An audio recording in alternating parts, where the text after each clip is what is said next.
तो कल आप लोग सूत्र पढ़ रहे थे गोत्रे लुगची।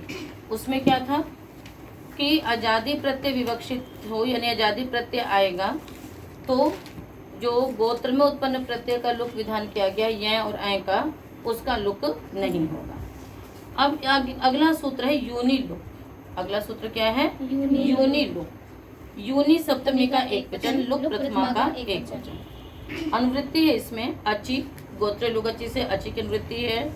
और प्राग्दिव्यतः ज्ञा प्रातिपदिकात् प्रत्यय, ठीक है ना। परस्य की आवश्यकता नहीं है, क्योंकि परस्य की आवश्यकता कहाँ पर होती है? जहाँ केवल प्रत्यय विधान करना होता है, और जहाँ प्रत्ययों के लुक अलुक की चर्चा चल रही हो वहाँ परस्य का संबंध नहीं लगता है। अर्थ करेंगे सूत्र का। प्राग्दिव्यतीये अजादौ प्रत्यये विवक्षिते यूनि उत्पन्नस्य प्रत्ययस्य लुक भवति। क्या अर्थ हुआ बोलिए? प्राग्दिव्यतीये अजादौ प्रत्यये विवक्षिते यूनि उत्पन्नस्य प्रत्ययस्य लुक भवति। ठीक है। कल वाले सूत्र में कहा था कि प्राग्दिव्यतीय अजादि प्रत्यय विवक्षित हो तो गोत्रापत्ति में विहित जो प्रत्यय है उसका लुक नहीं होगा। ठीक है। आज क्या कह रहे हैं, मतलब अगले सूत्र में क्या है कि प्राग्दिव्यतीय अजादि प्रत्यय विवक्षित होगा तो युवापत्ति में उत्पन्न जो प्रत्यय है उसका तो लुक हो जाएगा। गोत्रापत्ति में होगा तो नहीं होगा, किंतु युवापत्ति में होगा तो हो जाएगा। और सूत्र आपका तद्राजस्य बहुश्रुतेनैः वास्त्रियाम, ठीक है ना। तो उन सूत्रों से लुक का विधान किया गया है। उदाहरण है फाण्टाहृताः, भागवृत्ताः, फाण्टाहृताः, भागवृत्ताः, तैकायनीयाः, कापिञ्जलादाः और ग्लौचुकायनाः।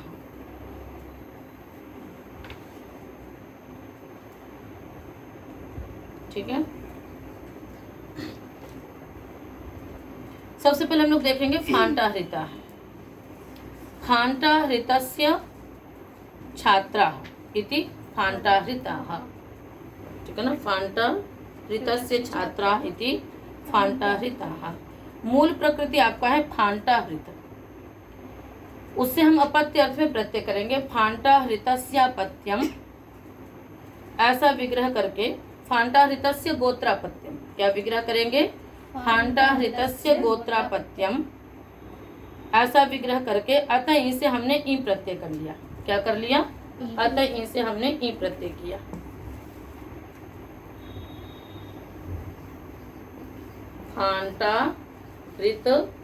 फाण्टाहृतस्य गोत्रापत्यम, और आपको मैंने बताया कि तस्यापत्यम और अतः सूत्र ऐसे सूत्र हैं जो कि अनंतरापत्ति में भी प्रत्यय करते हैं, गोत्रापत्ति में भी, युवापत्ति में भी, अपत्य मात्र में करते हैं। फिर आगे के सूत्र चल पड़ते हैं कि गोत्रापत्ति में कोई और प्रत्यय हो जाता है, युवापत्ति में कुछ अपवाद होते हैं, तो वो होते रहते हैं। तो फाण्टाहृत से आपने ई प्रत्यय कर लिया, तो ई प्रत्यय करके क्या शब्द बन जाएगा? फाण्टाहृति। क्या बन जाएगा? फाण्टाहृति। वही यतिवम यसिति लगा लीजिएगा तो बन जाएगा फाण्टाहृति। अब इसके बाद आप लोग कल एक सूत्र पढ़ेंगे आगे, गोत्राद्योन्य स्त्रियां। ठीक है। वहां पर एक नियम निकलता है। वो नियम ये है कि युवापत्ति में यदि प्रत्यय होता है तो गोत्र प्रत्ययांत से ही होता है। क्या नियम निकलता है? युवापत्ति में यदि प्रत्यय होता है तो गोत्र प्रत्ययांत से ही होगा। और उसके ऊपर एक सूत्र है एको गोत्र, वो ये कह देता है कि गोत्रापत्ति में जो प्रत्यय होता है वो मूल प्रकृति से होता है। ऐसा नहीं कि गर्ग का अपत्य गार्गी और फिर गार्गी का, हमको गर्ग के गोत्रापत्ति को यदि कहना होगा तो हम गार्गी से प्रत्यय नहीं करेंगे, बल्कि किससे करेंगे? मूल प्रकृति से करेंगे, गर्ग से ही करेंगे। ये एको गोत्र सूत्र नियम निकालेगा। और उसके बाद दूसरा सूत्र है गोत्राद्योन्य स्त्रियाम, वो ये नियम कहता है कि युवापत्ति में यदि प्रत्यय होगा तो गोत्र प्रत्ययांत से ही होगा। विग्रह बेशक करेंगे कि फाण्टाहृतस्य, है ना, युवापत्यम, किंतु प्रत्यय की जो उत्पत्ति होगी वो किससे होगी? गोत्र प्रत्ययांत से ही होगी। तो यहाँ पर आपने गोत्र आपत्ति में आपने क्या किया? ई प्रत्यय किया है। ठीक है। अब हम यहाँ पर क्या करेंगे, तो गोत्र प्रत्ययांत शब्द जिस प्रकार का होगा उससे जो प्राप्ति होगी हम वो प्रत्यय कर लेंगे। तब यहाँ पर आपने फाण्टाहृति बना लिया, तो यहाँ पर हम वो करेंगे फाण्टाहृते अपत्यम युवा। विग्रह क्या करेंगे? फाण्टाहृते अपत्यम युवा। विग्रह पे विशेष ध्यान देना, नोट कर लीजिए। आपने पहले किया फांटा हृतस्य गोत्रापत्यम इति फांटा हृति ही, ये आपने किस अपत्य में किया? गोत्रापत्य में किया। फिर गोत्रापत्य से आपने क्या किया? फांटा हृते अपत्यम युवा, ऐसा विग्रह करके युवा पत्य में एक सूत्र लगेगा, फांटा हृति मिमताभ्याम न फीयौ।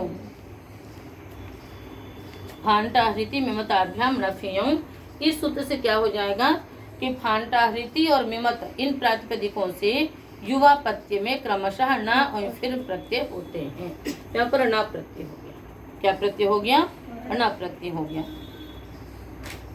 अब फिर उसके बाद वैंगस तो रहेगा यहाँ पर, अंतर्वर्ती विभक्तियों का लुक करके फांटा हृति आगे अ, ये जो हम यस्यति चला गया, फिर क्या हो गया? फांटा हृत बन गया। फिर से क्या बन गया? फांटा हृत ही बन गया। ठीक है, किंतु अब ये जो फांटा हृत बना, ये कैसा बना? युवा पत्य वाला बना। ये कैसा बन गया? युवा पत्य वाला बन गया। ठीक है, अब इसके पश्चात आप क्या करेंगे? फांटा हृतस्य छात्राः, क्या विग्रह करोगे? फांटा हृतस्य छात्राः, ऐसा विग्रह करके आपको प्राग्दिव्यतीय अजादि प्रत्यय लाना है। अजादि प्रत्यय कौन सा आएगा? सामान्य रूप से देखा जाए तो अण प्रत्यय आता है। सामान्य रूप से देखा जाए तो कौन सा प्रत्यय आता है? अण प्रत्यय आता है। तो फांटा हृत आगे हमें अजादि प्रत्यय लाना है, तो प्राग्दिव्यतीय अजादि प्रत्यय विवक्षित हो तो युवा पत्य में जो प्रत्यय आया है उसका क्या हो जाएगा? लुक हो जाएगा। तो हमें ये अजादि प्रत्यय लाना है, ऐसा मान करके जो इसमें अण प्रत्यय है, न प्रत्यय है, उसका क्या हो जाएगा? लुक हो जाएगा। उसका क्या हो जाएगा? लुक। तो क्या बच जाएगा?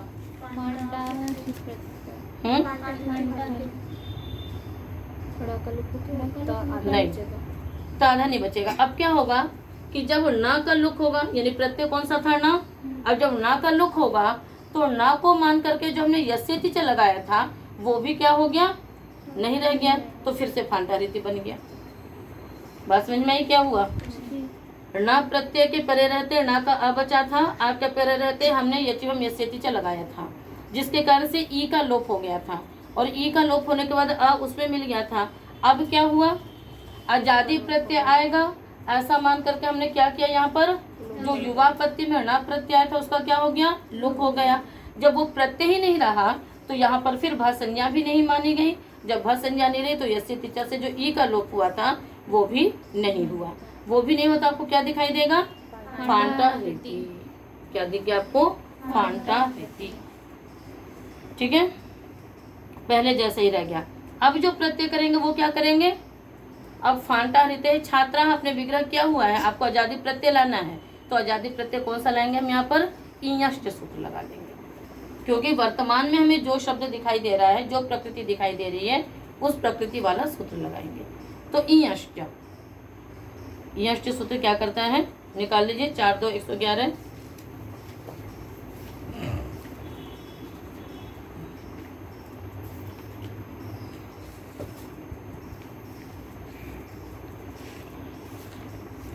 गोत्रे यह इन तदंतात् प्रातिपदिकात् अण प्रत्यय परश्च भवति। ठीक है, गोत्र में जो गोत्रापत्य में जो इन प्रत्यय किया गया, तदंत से शैषिक अण प्रत्यय होता है। अब वो शैषिक क्या है वो आपको बाद में बताएंगे, पर ये तो समझ में आ गया कि प्राग्दिव्यतीय अजादि प्रत्यय जो भी होंगे तो इयंत प्रातिपदिक से, वो भी इयंत कैसा होना चाहिए? गोत्रापत्य में। तो आप गोत्रापत्य में ई प्रत्यय लाए थे, किससे लाए थे बताइए? अतई से लाए थे। तो जो गोत्रापत्य में ई प्रत्ययांत प्रातिपदिक होगा उससे क्या होगा? प्रत्यय अण प्रत्यय होगा। तो फिर फांटा हृति आगे अण। अब पुनः इस अ को मान करके यस्यति च से ई का लोप हो जाएगा, और अ इसमें मिल करके क्या बन जाएगा? फांटा हृत, और बहुवचन में क्या बन जाएगा? फांटा हृताः। तो कैसे कैसे सिद्धि चली देखिए आप लोग। पहले शब्द है मूल फांटा हृत, फिर फांटा हृतस्य गोत्रापत्यम, ऐसा विग्रह करके अतई से ई प्रत्यय कर लिया, क्या बनाया? फांटा हृति। फिर गोत्राद यून्य स्त्रियाम के नियम के कारण से गोत्र प्रत्ययांत से हमने युवा पत्य में क्या प्रत्यय किया? फांटा हृति मिमताभ्याम णफीयं, उससे क्या प्रत्यय हो गया? ण प्रत्यय हो गया। तो क्या बन गया? फांटा हृति आगे ण, पुनः ण का शेष बचा अ, फिर आ को मान करके यचिवम यस्यति च से ई का लोप हमने कर लिया, फिर फांटा हृत बन गया। पुनः क्या हुआ, आपको फांटाहृतस्य इमे छात्राः ऐसा विग्रह करके अजादि प्रत्यय यहाँ उपस्थित करना है। तो युवा प्रत्यय में जो प्रत्यय था उसका लुक हो गया। किसका लुक हुआ, णा का। जब प्रत्यय का लुक हुआ तो प्रत्यय के कारण से जो इन प्रत्यय का लुक हुआ था वो भी क्या हो गया, नहीं हुआ। तो पुनः आपको फांटाहृति दिखाई दिया। अब वो इयंत है, इयंत होने से इयष्ट से अन प्रत्यय हो गया, तो क्या बन गया, फांटाहृताः। आगे समझ में, सब जगह हम इसी प्रकार से करेंगे, क्योंकि युवा प्रत्यय में जो प्रत्यय आएगा वो किससे आएगा, गोत्र प्रत्ययांत से ही आएगा। ठीक है, तो जो गोत्र प्रत्ययांत से जो प्रत्यय आएगा, तो जब युवा प्रत्यय वाला प्रत्यय लुक होगा तो पुनः गोत्र प्रत्ययांत वाली स्थिति हो जाएगी, और गोत्र प्रत्ययांत वाली जो स्थिति होगी उसी से ही हम तस्यदम इत्यादि अर्थों में प्रत्यय लाएंगे। ठीक है, प्रक्रिया सब जगह यही रहेगी। आगे चलिए, अगला उदाहरण क्या था, भागवित्ताः। तो भागवित्तस्य पत्यम ऐसा विग्रह करके यहाँ पर भी आपने अतः से गोत्रापत्य में ही कर लिया। और फिर भागवित्ते अपत्यम युवा, भागवित्ते अपत्यम युवा ऐसा विग्रह करके वृद्धा ठक सौवीरेशु बहुलम से ठक प्रत्यय करेंगे। जब ठक प्रत्यय करेंगे तो क्या बन जाएगा, ठस्य का लगेगा, और ठस्य का से भागवित्तिका बन जाएगा। क्या बन जाएगा, भागवित्तिका।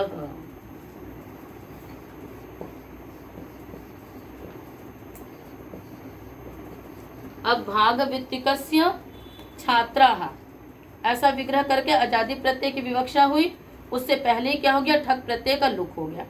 तो पुनः क्या स्थिति आ गई आपकी, भागवित्ति ही आ गई।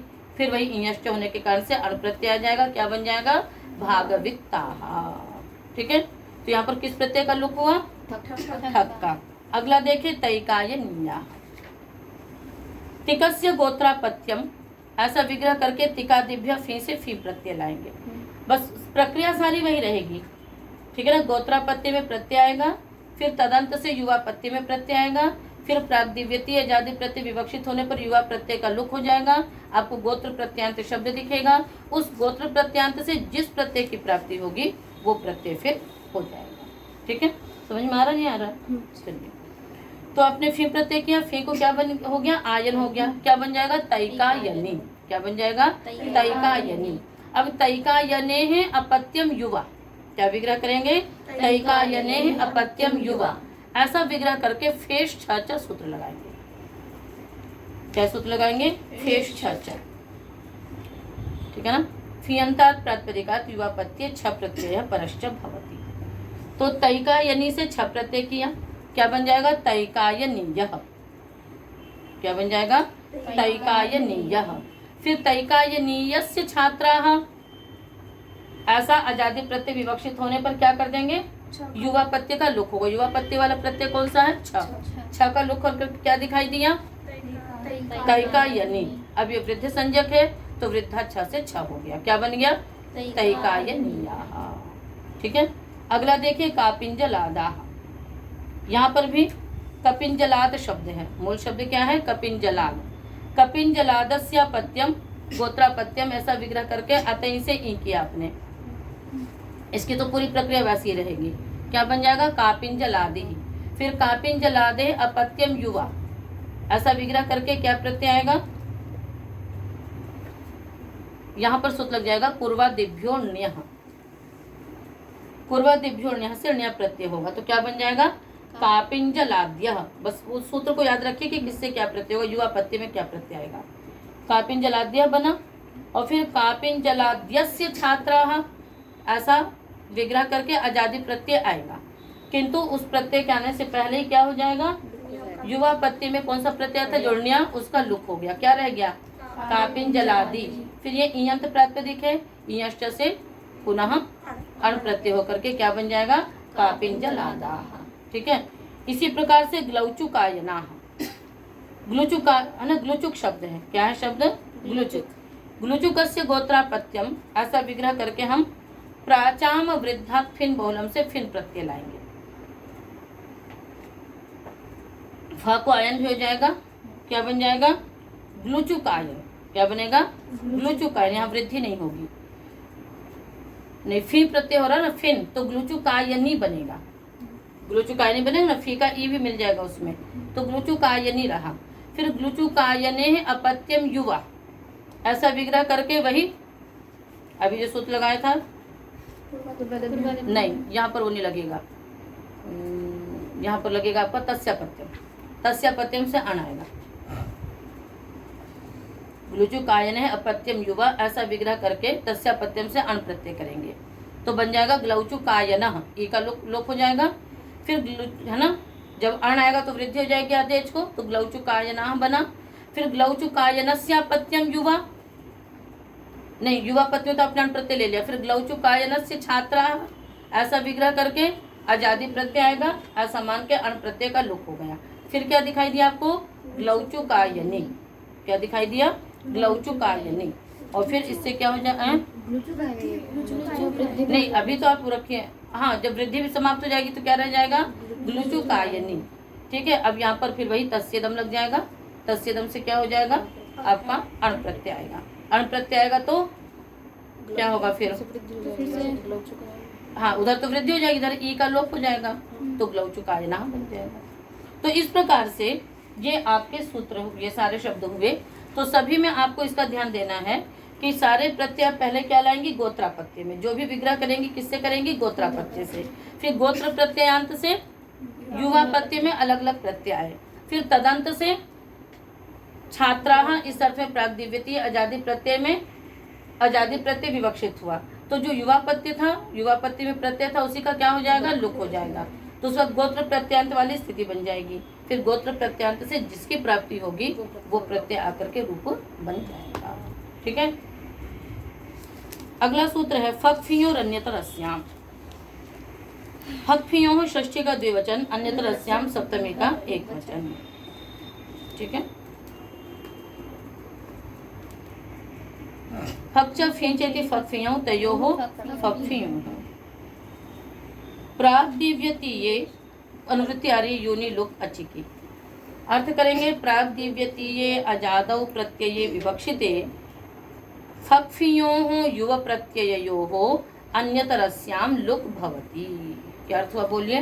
प्राग्दिव्यतीये अजादौ प्रत्यये विवक्षिते फक्फियोः युव प्रत्यययोः अन्यतरस्याम लुक भवति। फिर से बोलिए। प्राग्दिव्यतीये अजादौ प्रत्यये विवक्षिते फक्फियोः युव प्रत्यययोः अन्यतरस्याम लुक भवति। हाँ, कहते हैं प्राग्दिव्यतीय आजादी प्रत्यय के पहले यूनि लोक ने तो नित्य लोक कर दिया था सारे प्रत्ययों का, इसने कहा कि फक और फी प्रत्यय होंगे तो उनका विकल्प से लुक होता है। ठीक है ना, तो फिर इस प्रकार से लुक आपका हो जाएगा। ठीक है, तो उदाहरण बनाइए। फक का है गार्गीयाः गार्ग्यायणीयाः, गार्गीयाः गार्ग्यायणीयाः, वात्सीयाः वात्स्यायणीयाः।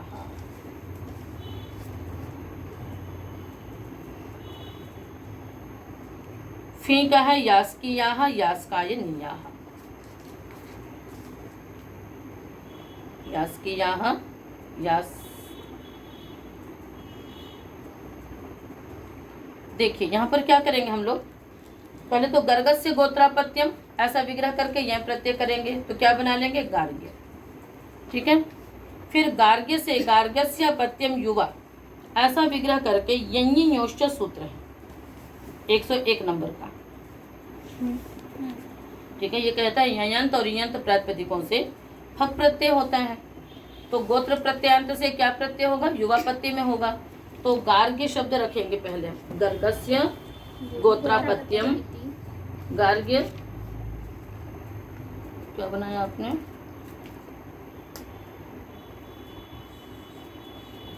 गार्ग्य।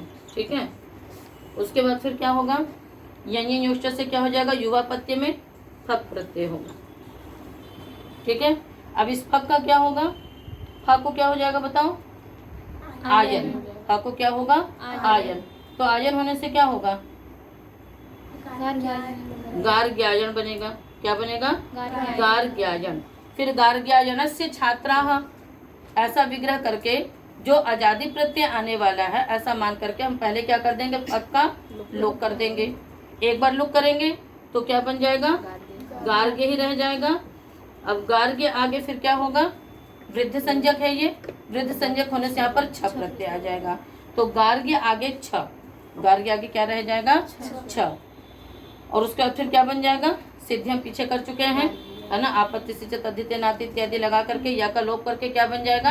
गार्गियाः। ठीक है। और जब लोप नहीं होगा तब क्या बनेगा? तब गार्ग्यायनीयः बनेगा। वृद्ध संज्ञक तो दोनों स्थितियों में है, एक बार युव प्रत्यय सुनाई देगा और एक बार युव प्रत्यय सुनाई नहीं देगा। इसी प्रकार वत्सस्य गोत्रापत्यम इति वात्स्यः, तस्यापत्यम युवा इति वात्स्यायनीयाः, और नहीं वात्स्यायनः बनेगा। और फिर वात्स्यायनस्य इमे छात्राः, ऐसा विग्रह करके क्या कर लेंगे? वात्स्यायनीयाः और वात्स्याः। ठीक है, क्रम वही रहेगा। गोत्र प्रत्ययांत से युवा प्रत्यय में प्रत्यय आएगा। यहाँ पर एक बार फक प्रत्यय आ गया। दूसरा उदाहरण क्या था? यास्कियाः। यस्कस्य गोत्रापत्यम, ऐसा विग्रह करके आपने शिवादिभ्योर से अण प्रत्यय किया। बस ये ध्यान में रखो कि किससे क्या प्रत्यय आएगा। तो यस्क से अण आएगा, क्या बन जाएगा? यास्कः, यास्का बनेगा ना। फिर उसके बाद क्या लग जाएगा? यास्कस्य अपत्यम युवा, ऐसा विग्रह करके अणोद्व्यचः सूत्र लगेगा। द्व्यच जो अण प्रत्ययांत, ठीक है ना, अण प्रत्ययांत जो द्व्यच प्रातिपदिक है, उससे युवा प्रत्यय में क्या होता है? फी प्रत्यय होता है। अनंत द्व्यच प्रातिपदिक से युवा प्रत्यय में फी प्रत्यय होता है। तो जो यास्क शब्द है अण प्रत्यय किया है और द्व्यच भी है, तो अनंत द्व्यच से क्या बन गया? यास्क। समझ में आ रहा है? नहीं आ रहा समझ में? अनंत द्व्यच से क्या बन गया आपका? यास्क। उससे आपने फी प्रत्यय कर लिया, तो क्या बन गया? यास्कायनेः। ठीक है। अब यास्कायनेः छात्राः, आजादी प्रत्यय विवक्षित होने पर एक बार तो आपने फक का लुक कर दिया, फी का, तो क्या बन गया? यास्कियाः। और जब लुक नहीं हुआ तो क्या बन जाएगा? यास्कायनीयाः। तो इस प्रकार से सभी जगह आपको इसका ध्यान देना है कि गोत्रापत्य में पहले विग्रह करके प्रत्यय लाएंगे, फिर तदंत गोत्रापत्य से युवा पत्य में प्रत्यय आएगा, फिर उसी युवा पत्य में जो प्रत्यय आया है उसका लुक होगा एक बार और एक बार लुक नहीं होगा। जो फक और फी जो आ रहे हैं वो युवा पत्य में आ रहे हैं। तो इस प्रकार से ये यूनि लुक और फक फी और अन्यतरस्याम, ये दोनों सूत्र आपके पूर्ण होंगे। ठीक है। अगला सूत्र देखते हैं, तस्यापत्यम। तस्यापत्यम, तस्य षष्ठी का एकवचन, अपत्यम प्रथमा का एकवचन। अनुवृत्ति वही प्राग दिव्यतौन से अण की चलेगी और अर्थ होगा सूत्र का। क्या अर्थ करोगे? षष्ठी समर्थात् प्रातिपदिकात् अपत्यम इत्येतस्मिन् अर्थे अण प्रत्ययः परश्च भवति, है ना। वैसे यथाविहितम भी कर देते हैं, बोलिए। षष्ठी समर्थात् प्रातिपदिकात् अपत्यम इत्येतस्मिन् अर्थे यथाविहितम प्रत्ययो भवति। षष्ठी समर्थ प्रातिपदिक से अपत्यम इस अर्थ में क्या होता है? यथाविहित प्रत्यय होता है। यथाविहित मतलब जिससे जो प्राप्त है, तो सामान्य रूप से अण होता है, ठीक है ना, और बाकी उत्साह दिव्यों इत्यादि से जो विधान कर दिए गए वो अपना होते रहेंगे। किंतु तस्यापत्यम के लिए जो प्रत्यय है वो कौन सा प्रत्यय है? अण प्रत्यय है मुख्य रूप से। उदाहरण बनाएंगे, उपगोर अपत्यमिति औपगवः। यथाविहितम कहाँ है? अश्वपतेः अपत्यमिति आश्वपतः।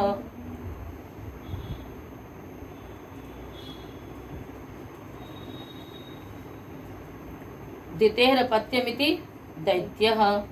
उत्सस्यापत्यमिति औत्सः। स्त्रियाः अपत्यमिति, हाँ, और पुंसः अपत्यमिति पौंसनः। तो यथाविहित कह दिया, तो जिससे जो विधान किया वो हो गया और बाकी शेष में क्या हो जाएगा? अण हो जाएगा। तो सिद्धियां सारी आप पहले पढ़ ही चुके हो। उपगु से अण करेंगे, फिर वृद्धि करेंगे औपगु, उसके बाद और गुणा से गुण कर लेंगे, औपगो अवादेश कर लेंगे, बन जाएगा औपगवः। ठीक है। तो आज इतना ही पाठ रखेंगे। तो यूनि लोक फक्फी और अन्यतरस्याम, इनकी सिद्धियां आप लोग ठीक से देख लेंगे। और तस्यापत्यम तो ये बहुत ही विस्तृत सूत्र है। यथाविहित कह दिया, जिससे जो विधान है वो हो गया, और बाकी प्राग दिव्यतोन है कि दिव्यति अर्थ से पहले जितने भी अर्थ कहे जाएंगे सबसे अण प्रत्यय होगा। तो जिनसे कुछ विशेष विधान नहीं किया गया उन सबसे क्या होता जाएगा, आन होता जाएगा, और जिनसे विशेष विधान कर दिया गया उनसे वही वाला प्रत्यय हो जाएगा। तो इस प्रकार से तस्या प्रत्यय सूत्र भी आपका पूर्ण हुआ। आज का पाठ इतना ही शेष कर